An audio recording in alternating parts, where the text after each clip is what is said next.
방탄소년단이 아메리칸 뮤직 어워드에서 최고상을 수상한 가운데 그래미 어워즈에서는 올해 크게 히트한 버터로 4대 본상 중 하나인 올해 레코드 후보에 오를 수 있다는 외신의 전망에도 불구하고 방탄소년단의 이름은 없었다고 하는데요.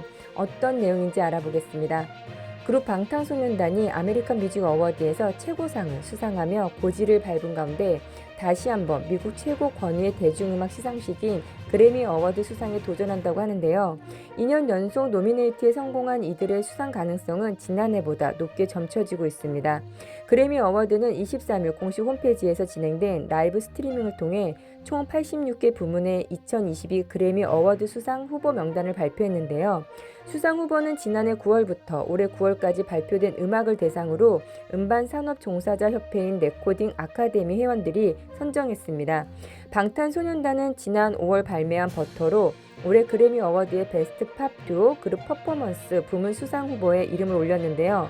다만 올해 노미네이트의 기대를 높였던 4대 본상 부분인 올해 레코드, 올해 노래 등의 후보 지명은 불발됐다고 합니다.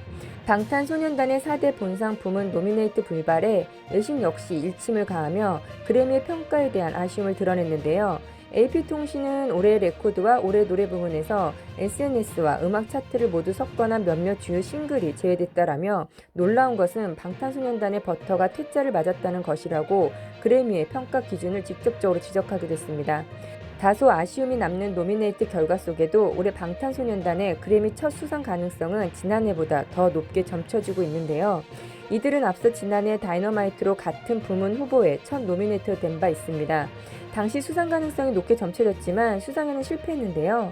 하지만 방탄소년단은 올해 다시 한번 같은 부문 노미네이트에 성공하며 트로피에 한 발 더 다가갔으며 지난해 K-팝 아티스트 최초로 그래미 어워드 노미네이트 및 퍼포머 참여로 국내 대중음악 사이에 새 이정표를 세웠던 이들이 또 다른 역사를 쓸지 이목이 쏠리고 있는데요. 한편 방탄소년단이 올해 그래미 어워드 수상에 성공할 경우 미국의 3대 음악 시상식으로 꼽히는 빌보드 뮤직 어워드, 아메리칸 뮤직 어워드, 그래미 어워드에서 모두 트로피를 아는 첫 해로 기록될 전망입니다. 앞서 이들은 2021 AMA에서 최고상에 해당하는 올해 아티스트 부문 수상의 쾌거를 이루며 글로벌 음악 시장의 이목을 집중시켰습니다. 뿐만 아니라 올해 아메리칸 뮤직 어워드에서 방탄소년단은 페이보릿 팝송, 페이보릿 팝 듀오 그룹 부문 트로피까지 거머쥐며 3관왕에 올랐는데요. 이에 앞서 열렸던 2021 빌보드 뮤직 어워드에서도 노미네이트된 모든 부문 수상에 성공하며 4관왕을 달성했습니다. 이 같은 결과는 곧 방탄소년단의 강력한 미국 내 영향력을 반증하며 올해 미국 빌보드 핫백 차트 정상을 수차례 휩쓸었던 이들은 버터로 올 한 해 빌보드 핫백 최다 1위 곡이자 빌보드 사상 10주 이상 1위를 달성한 40번째 싱글이라는 기록을 세우기도 했습니다. 전 세계 음악 시장 1위로 꼽히는 미국 내에서 방탄소년단의 입지는 이제 더없이 견고해졌는데요. 그래미 어워즈를 주관하는 미국 레코드 예술과학 아카데미는 23일 방탄소년단을 베스트 팝 듀오 그룹 퍼포먼스 후보로 발표했습니다. 방탄소년단은 지난해에도 이 부문 후보에 올랐으나 수상하지 못했는데요. 올해 크게 히트한 버터로 4대 본상 중 하나인 올해 레코드 후보에 오를 수 있다는 외신의 전망은 나왔지만 방탄소년단의 이름은 없었고 이 부문에는 저스틴 비버의 피치스, 빌리 아일리시의 해피어 댄 에버, 올리비아 로드리고의 드라이버스 라이선스 등이 지목되었습니다. 그래미 어워즈는 가수, 프로듀서 등 음악산업 종사자들이 후보와 수상자를 선정한다는 점에서 권위를 인정받아 왔는데요. 일반 팬투표로 선정하는 아메리칸 뮤직 어워즈나 빌보드 차트 데이터를 기준으로 삼는 빌보드 뮤직 어워즈와는 달리 상당히 보수적이라는 평가를 받아왔습니다.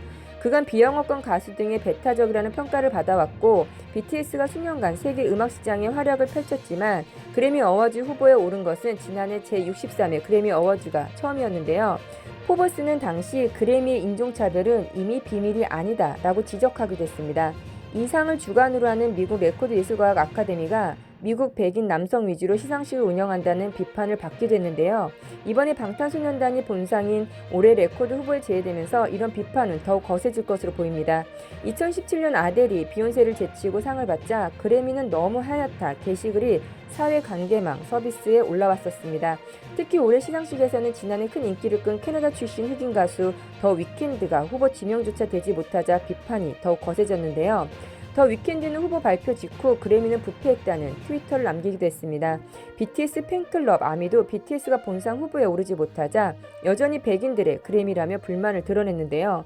당장 방탄소년단의 팬들이 크게 반발하고 있으며 이미 트위터에서는 사기와 그래미의 합성화라는 해시태그를 단 글이 잇따르고 있으며 한편은 트위터에 방탄소년단이 올해 빌보드 핫백 차트에서 12주나 1위를 차지한 점을 언급하며 이것이 본상 후보의 자격이 되지 못한다면 레코딩 아카데미의 판단 근거는 도대체 무엇이냐고 꼬집었습니다. 그룹 방탄소년단이 제64회 그래미 어워드 본상 후보에 들지 못하자 외신들도 박한평가 아니냐는 의문을 제기했는데요. BTS가 올 한 해 세계 음악 시장에 기록적인 활약을 펼친 점을 고려할 때 본상 후보에도 포함되지 않는 것은 납득하기 어렵다는 취지의 지적이었습니다. 외신들은 이번에도 그래미의 선정 기준에 의문을 제기했는데요. AP통신은 이날 그래미가 발표한 후보 명단과 관련해 올해 레코드와 올해 노래 부문에서 소셜미디어와 음악 차트를 모두 석권한 몇몇 주요 싱글이 제외됐다며 BTS 버터가 퇴짜를 맞았다는 것은 더욱 놀랍다고 보도했습니다. 이어 버터는 올여름 메가 히트곡인데 그래미는 단 한 개 부문 후보에만 BTS를 올려놨다고 지적했는데요. 이어 로스앤젤레스 타임스도 글로벌 팝 돌풍을 일으킨 BTS가 블록버스터급 한 해를 보냈는데도 한 개 부문 후보에만 올랐다며 버터가 빌보드 핫백에서 10주 정상에 올랐는데도 올해 레코드와 올해 노래 부문에서 제외됐다고 보도했으며 일간 USA 투데이도 BTS, 드레이크, 마일리 사이러스 등 팝차트 1위에 오른 아티스트들이 주요 후보 지명에서 누락됐다며 BTS가 베스트 팝 듀오 그룹 퍼포먼스라는 단 하나의 후보 지명만으로 되는가라고 의문을 제기했습니다. 이어서 그룹 방탄소년단 노래 작은 것들을 위한 시 뮤직비디오가 14억 뷰를 돌파했다는 멋진 소식인데요. 이 노래 뮤직비디오 유튜브 조회수는 24일 오전 10시 32분쯤 14억 건을 넘어섰습니다. 방탄소년단 뮤직비디오 가운데 14억 뷰를 넘긴 것은 이번이 처음인데요. 해당 뮤직비디오 조회수가 13억 건에서 14억 건으로 1억 건을 증가하는 데는 4개월밖에 걸리지 않았다고 하는데요. 작은 것들을 위한 시는 방탄소년단이 지난 2019년 4월 발표한 맵 오브 더 썰 페르소나 타이틀곡으로 세계적인 가수 할씨가 피처링으로 참여해 화제를 모은 이 노래는 너에 대한 관심과 사랑, 작고 소박한 사랑의 즐거움을 이야기하고 있는데요. 발매 직후에는 미국 빌보드 메인 싱글 차트 핫백에서 8위로 진입한 뒤 8주 연속 차트인했던 곡입니다. 아메리칸 뮤직 어워드와 빌보드 뮤직 어워드에서 최고의 상을 받은 방탄소년단이 그래미 어워드 본상에 오르지 못했다는 것은 미국이라는 한 사회 안에서 아직도 백인 유월주의에서 벗어나지 못한 인종차별 및 예술을 사랑하는 많은 사람들에게 차별이라는 인식을 각인시킨다는 점에서 그들의 잔치일 뿐 전혀 인정할 수 없는 시상식인 것 같습니다. 그럼에도 불구하고 삼관왕이라는 새로운 역사를 우리의 방탄소년단이 꼭 멋지게 써내려갈 수 있기를 기대해봅니다. 끝까지 시청해주셔서 감사합니다. 여러분들의 구독, 좋아요는 영상 제작에 큰 힘이 됩니다. 행복한 하루 되세요.